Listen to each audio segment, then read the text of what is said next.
It's a bit easier to cross the English Channel these days than it was all those years ago.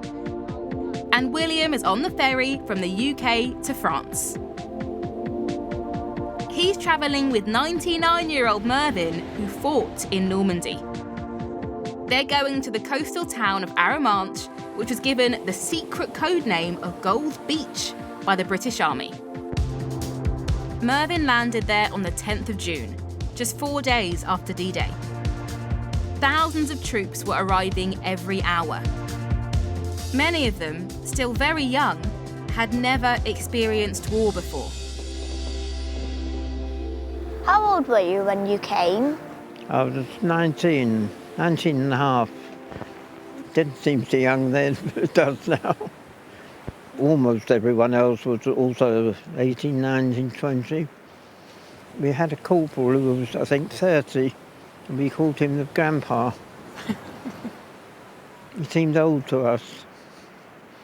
I was wearing my khaki uniform, holding a rifle, had all sorts of things clipped to various parts of my uniform, carrying as many things as I could. I was woken up about 5 o'clock in the morning by a crew member and said, "We are now approaching, better get ready." And you could just about make out all the ships, all the little boats, so close, almost within arm's reach. It was an amazing sight, and the big warships on the horizon, and you could see the outline of France. And then it dawned on me that we were going into fighting, going to meet the enemy, which we hadn't done up to now. And the adventure side of it disappeared. It got closer, and here the shells going overhead both ways. Then is when I really felt nervous. I got out the Book of Psalms, and reading from that, it seemed very apt at the time. It worked anyway. It was reassuring.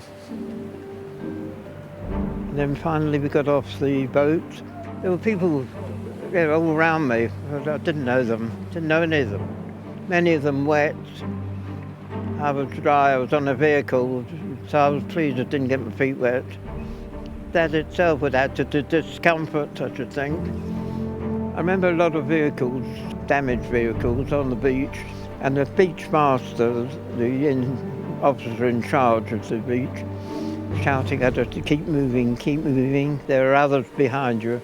So we didn't stop to have a chat. We just raced to get off the open beach, which had no cover. And we raced up the sandy beach and up a roadway up to the top of the cliff, a low cliff. I was obviously very nervous, very frightened. We just had to get on with it. And the sooner we got off the beach, the safer we felt.